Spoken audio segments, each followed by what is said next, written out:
Good afternoon, ladies and gentlemen. I'd like to welcome you to this BAFTA EE Rising Star session with Cynthia Erivo.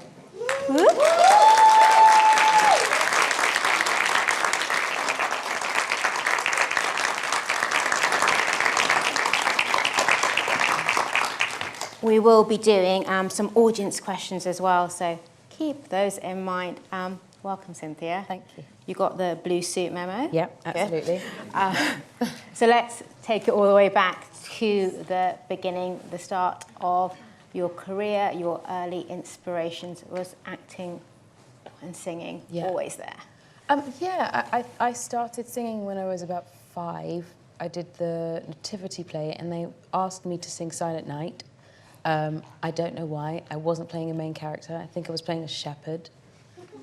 So I think I was just this chatty kid who didn't seem shy about anything, and I think they may have heard me humming or doing something, and they asked me to sing this song, and I remember that after I'd finished, it felt like people were happy with me, and I think, you know, when you're a kid, it's sort of, there's no grey area, it's like black and white, so if I'm singing, then this makes people happy, so I'm going to keep doing that. And I think I still have that a little bit in me, where I know that it makes people happy, so I continue to do it. And then when I was about 11, I realised that I enjoyed being able to tell stories through the eyes of other people, telling other stories and creating stories and playing characters. It was just another outlet for me to be creative, and that's sort of how it all started, really, yeah. And then did you go down a traditional drama school route or? By accident. I finished school, went to secondary school, went to sixth form, then I went to university. I started studying music psychology and was doing really well, but it was not stimulating at all. And I found myself hating every moment I was there. And I was finishing the dissertations and papers without actually having to be there, but still passing them. And it just felt like something was wrong. So at the same time, I was doing extracurricular activities where it was like a young actors company or a youth company for this or and I did a young actors company at Stratford Theatre Royal, and a woman I worked with when I was 15, when I did a young actors group at the Young Vic, happened to be taking this course that I was doing at Stratford Theatre Royal, and she asked me if I was training, and I didn't know what she meant. And she asked me if I was going to drama school, and I said, well, no, that's impossible. How am I going to do that? She said, well, you should come up to my office and we're going to fill in the form for RADA. I said, what's RADA? She said, Royal Academy of Dramatic Arts. I said, absolutely not. That's not happening. I'm not doing it. She said, well, why not? I said, because I'm not going to get in, so why am I going to do that? It's a waste of time. She said, get up to my office and we'll fill in the application forms. I said, no. She said, we're going to fill out the application forms or you can't do this course. I said, that's not fair. She said, I don't care.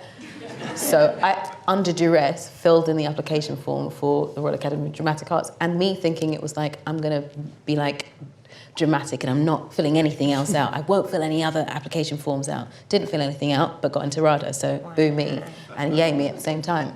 And so that's sort of what began the story. I ended up going the traditional route by accident, yeah. And what did RADA give you, do you think, that you might not have?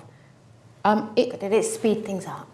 I think so. I think one of the reasons I sort of relented was because I knew I wanted to pursue a career in the creative arts, but I also didn't want to give anyone a reason to say no.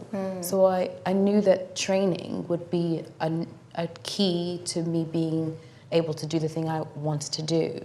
But the thing that I really got from being there was access to vulnerability, which I don't think I knew how to do before I had gone there. That's interesting. You know, you're sort of afraid to show that part of you.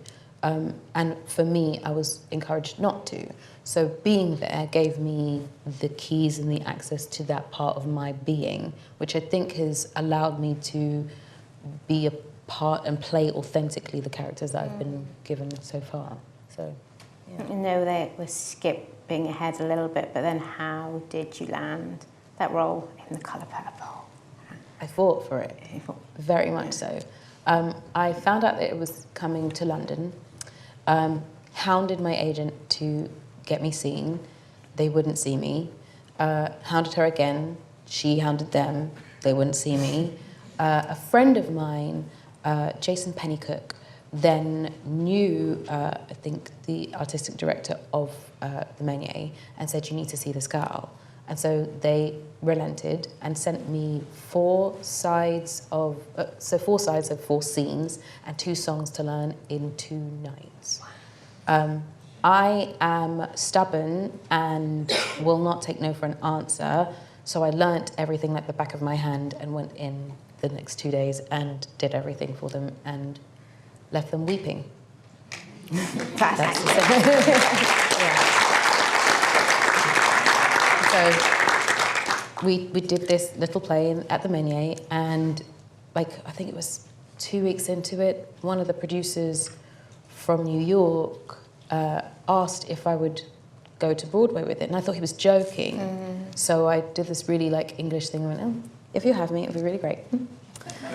Not thinking anything of it, and then sort of cut to a month later, me sitting in the office and them saying, oh, it's going to Broadway, we're taking you with it, we just need to find a theatre, and once we've done that. And so I was like, okay, when you find a theatre, then they find a theatre, and it's happening. I'm like, okay, when I get a ticket, and they have my ticket, here's your dates for leaving, and you're sort of like, okay, when the date comes, when I'm actually leaving, gets to the I think it was the 23rd of September 2015, when I'm at the airport thinking, okay, I'm leaving now to do this play, and that's sort of the journey to Broadway.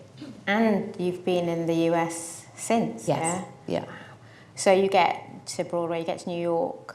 How different is it? How different is Broadway in the West End and working even in TV here? How is it monumentally a different machine?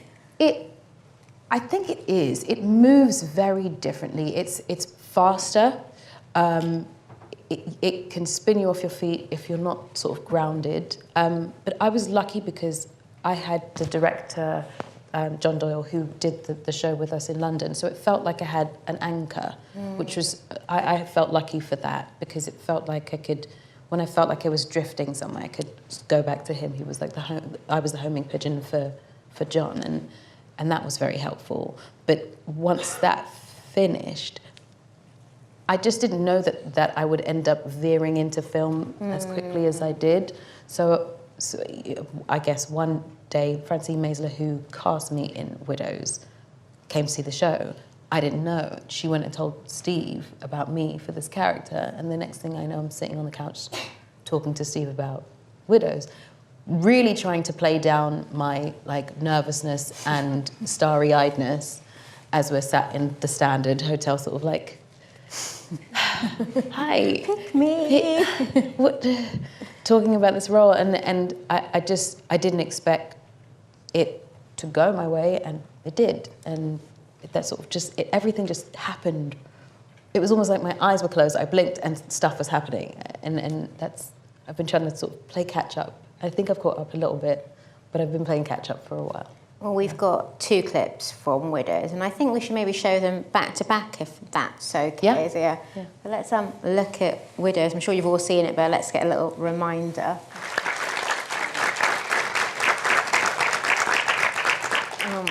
So Widows, based on the original British TV show. Did you see it? Did you watch it as Reese? No. Mm-mm.